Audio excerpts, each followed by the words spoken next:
When it comes to purchasing an e-bike, there's lots of options out there. Many bikes look the same, they have very similar specs, and there's all different price points. And today, many bikes are coming loaded with more and more features. So how do you choose? What should you choose? Well, this video is going to help you decide if the Cycrown Roma is the right e-bike for you. And disclaimer, this bike actually has a newer added feature, but it comes at a drawback. We'll talk more about that later on in the video. So if you'd like to learn more, stick around and continue watching.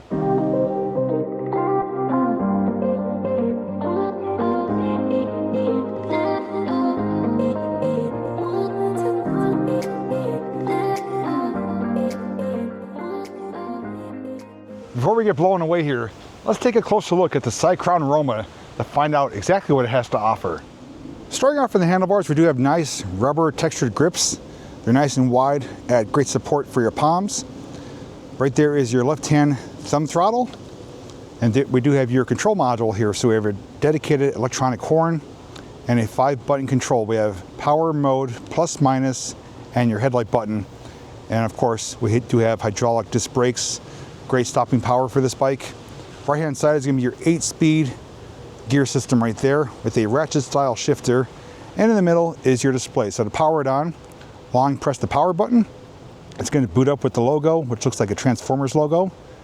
And we do have a nice bright colorful display with a lot of different things displayed here, including your battery percentage instead of battery bars. So you have exactly the precise percentage that your battery is showing. Right here is your power indicator. Your speed is displayed right there. Pedal assist 0, and it goes all the way up to 5 for maximum power assist. And we do have right now odometer and trip. And if you hit the M button, you can toggle through to average speed, max speed, voltage and current, and then time. And we do have an indicator right here for S. I'll get to that in just a moment. Now we do have front fork suspension. You could adjust the compression on it. And as we come around to the front, great cable management here. Everything's nice and neat and clean.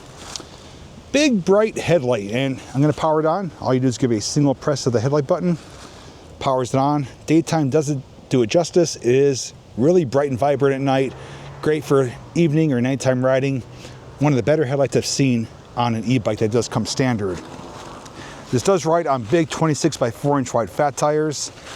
And as we come around, this is the step through version. They also make a step over version. This one's just easier to mount and get onto. And inside the frame here on the bottom is going to be your removable 48-hour, 20-amp-hour Samsung battery. You remove it right there with the included keys. If you want to charge it while it's in the bike, you have a charging port right here. Now, typically, I do like the batteries to be top side of the frame because it's easy to get on and off and it protects the battery, but they didn't do that because they give you options to mount a water bottle holder right there. Moving to the back, we do have a multi-link rear suspension, and that battery does power a rear 750 watt hub motor. It does peak out at 1500 watts. Coming to the seat is fair. It's not fantastic, but it's fair.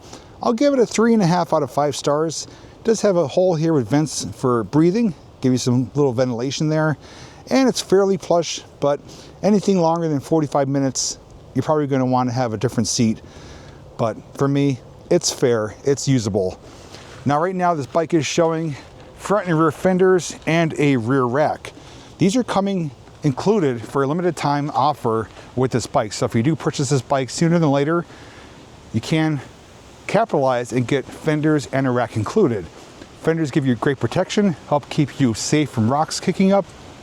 And on here you can mount saddlebags or a crate or cargo container for carrying items. Now, if you do happen to miss out on them being included, they are always available for additional purchase. Coming down to the back here, at first, I thought there's no tail light or brake light. Well, they are built in, integrated tail lights right there. So we have one on each side. They are on steady right now as tail lights, but when you do hit the brakes, they do light up even brighter. So anyone behind you is going to know when you are coming to a stop, or if you're just riding at night, they're going to be able to see where you are with these bright LED tail lights. A few other things to know is that this bike does weigh in at 85 pounds, so not super light, not super heavy, but adequate weight for a bike this size. But it does have a big payload capacity of 330 pounds, so if you are a larger rider or if you have a lot of weight to carry, this bike's going to be able to do so. Estimated range is 90 miles while pedaling, but realistically, probably looking at closer to 65, 70 miles, but it's going to vary depending on the rider's size, weight, terrain, and pedal assist use. Now this bike does come standard as a Class 2 e-bike, which means it tops out at 20 miles an hour, but you can go through and unlock it, turning it into a Class 3, which does allow it to go up to 28 miles an hour. And this bike does have one feature, which I have seen once before on a bike I reviewed. This one has it as well, but there's a trickier way to get to it. Come on back over, I'll show you what it is. Now while the bike's powered on, you're going to want to hit the M and power button simultaneously. That's going to give you a sub settings menu. Right here is you have a few different options. You could change the units from miles to kilometers. You could change cruise control on or off, screen brightness. You can reset the odometer. And here's where you could change from Class 2 to Class 3 with the speed limit of up to 28 miles an hour for Class 3. You could have the intensity of either soft or hard for when it does accelerate. And lastly, cadence sensor right there. So if you do hit the minus button, you could turn cadence sensor on or off. So this bike does have the option to have a cadence or torque sensor. And those of you who know me know I absolutely love torque sensor bikes. This being the second bike I reviewed that has this built-in option, added newer feature, it's great to see, but I will say the previous bike I reviewed, all you had to do was long press a particular button to change it while you're riding.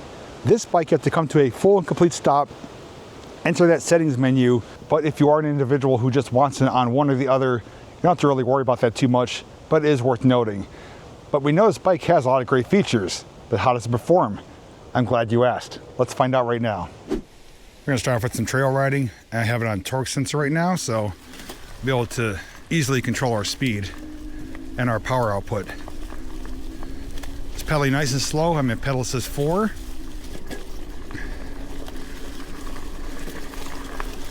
And first thing off the bat I have to share with you is that the riding position, the posture is fantastic. Super comfortable. Now I do consider this more of a mountain bike style e-bike. Maybe not the traditional one, but it is a mountain bike style e-bike. And most of them you're hunched over. This one, it's more upright. It's more comfortable. It's more doable for most individuals. So I absolutely love the riding posture on this bike. Try doing some rougher terrain here. Between throttle and pedaling, I have full control over this bike. Going over logs and sticks and a little bit of everything here. Now if I was in cadence sensor right now, I would be going as fast as the power output was giving me based on the pedal assist. Since I'm in torque sensor, I'm able to be as slow or fast as I want to without any concern or reason to change the pedal assist mode. I tell you, these big tires handle this terrain flawlessly, no issues at all.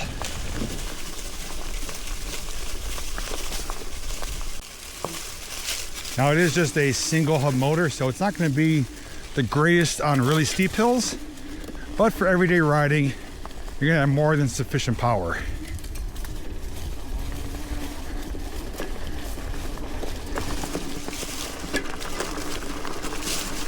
Now as far as throttle goes, throttle is proportionate according to the pedal assist modes. Right now I'm in pedal assist 1.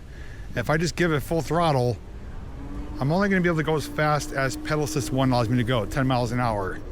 If I do 2, it's going to go a little bit faster, so on and so forth. So to get max speed on throttle, you must be in pedal assist 5. Once we do find an area with no pedestrians around, I will demonstrate that. All right, we're at a dead stop. I'm going to go pedal assist 5, throttle only, just to show you roughly the max speed it's going to go, which should be close to 28. And we're relatively flat, smooth ground. And I'm 5'11", 237 pounds. Just past 20. 24. 28. Well, it confirmed it's capable of going 28 miles an hour. Do a little bit more trail riding here. I have to say these fenders have saved me more than once already. I've heard stones and even sticks get kicked up, and they're protecting me nicely, so I'm glad these fenders are on here.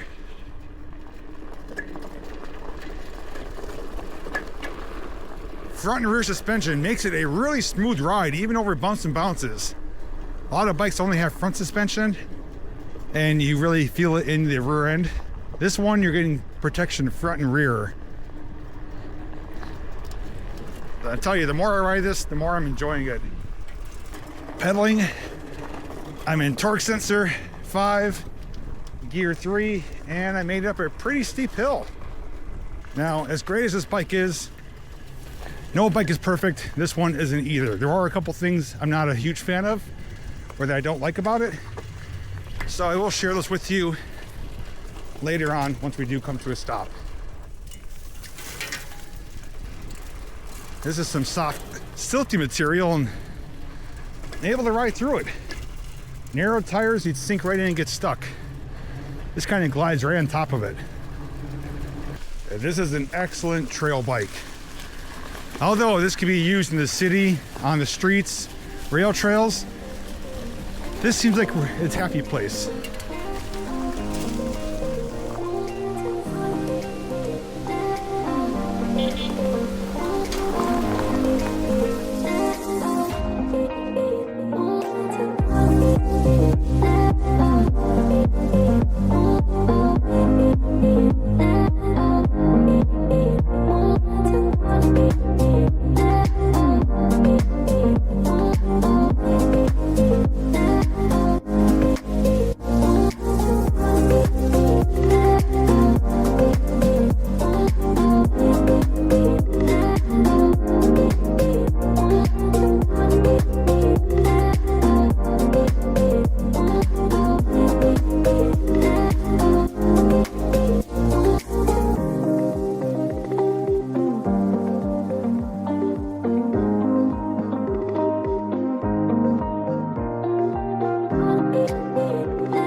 All right, I need to retract one of my previous statements because this bike changed my mind on something.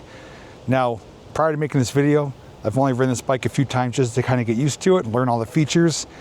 And I thought that the seat was not going to be a great seat for long rides. Well, after riding nearly 45 minutes today, I think actually closer to an hour, getting all the different footage, getting off and on, the seat is actually more comfortable than I thought it would be. So I'm giving the seat a 4 out of 5 rating. With that being said, this is my second CYCROWN bike I've reviewed, I believe, if I'm not mistaken. The first one I reviewed wasn't a bad bike. It wasn't top of the line. It was kind of like a beginner entry-level bike, basic features. This bike is leaps and bounds ahead of that one though. This is a fantastic bike, but it's not perfect. There are a few things I don't like about it, which they can possibly change in the future with future production. First one, which is a gripe with me with nearly every e-bike that doesn't have it, no USB port. Again, I feel every e-bike should have a USB port, whether it's USB-A or USB-C, to be able to charge your phone. That should be a given. Shouldn't be hard to implement. It's missing on here. Secondly is that it does have integrated tail lights and brake lights, but it'd be great to see integrated turn signals as well. The lights are already there. All you have to do is just put a switch on here for left and right turn signals. So to see that on here in the future would be a great addition. Lastly is the option to enter cadence and torque sensor mode. Fantastic that this bike has it, but you have to come to a full and complete stop in order to enter the setting mode to change that. It's not a deal breaker, it's not a hard process, but it is an extra step someone has to do compared to other bikes out there where you could do it on the fly with one button while you're riding. So consumers are going to look at ease of use when it comes to certain features. Although it's not a difficult feature, it is an extra added step that you have to keep in mind if you do want to switch. But for me today, I kept it in torque sensor mode, pedal assist 5. I had absolutely no issues. I had full control of the bike at all times, whether it's on throttle or pedaling. And I do have to say, although I'm not a big fan of yellow, I did choose this color because it is bright and vibrant. I wanted to show you something different. The styling alone is a great bike. The comfort level though is phenomenal. This is one of the most comfortable bikes I've ever ridden. I would equal it to my Anioki A8 Pro Max dual motor. It's as comfortable as that. The seat posture, the riding position, everything is fantastic, including the full suspension. It's one of the most comfortable bikes I've ever ridden, especially on terrain like this. I was just gliding over the bumps and bounces. It does look like somewhat of a mountain bike, not exact, but it does have the resemblance. And that's good because it blends in like a more conventional, traditional bike. Truth be told, there's some companies that have reached out to me, actually recently, with some e-bikes that look like they're from another planet. They have a lot of extra fairings and fenders on them, and they're boxy in shape. They don't look like bikes. They look like a science experiment gone wrong. And although, yeah, they do stand apart from the others, sometimes that draws too much attention. If you want to kind of blend in, look like you belong in a certain area with that bike, you're going to want a bike that looks more like this compared to one of those ones. Lastly is that this bike does fit under most regulations for size and power. Coming in at under 100 pounds and having a 750 watt motor, it's going to be acceptable in most places, but always check with your local cities or municipalities to find out if this bike is allowed where you are. Lastly, I do want to thank CYCROWN for reaching out to me and allowing me to share the Cycrown Roma with all of you. I think it's a fantastic bike. If you're looking for a larger step-through bike, definitely consider this one. And if you don't want to be hunched over and like to have the option between torque and cadence sensor and able to go 28 miles an hour, this bike won't disappoint you, especially knowing that you have a step-over model, step-through model, and multiple color options. You really can't go wrong. Don't forget, limited time option, fenders and rack included, so don't miss out on that. To get the latest pricing and more details, check the link down below. And if by chance you want to compare this to other e-bikes I reviewed, check the playlist down below as well. Otherwise, thanks for watching, safe riding, and until next time, I'll see you in the next video.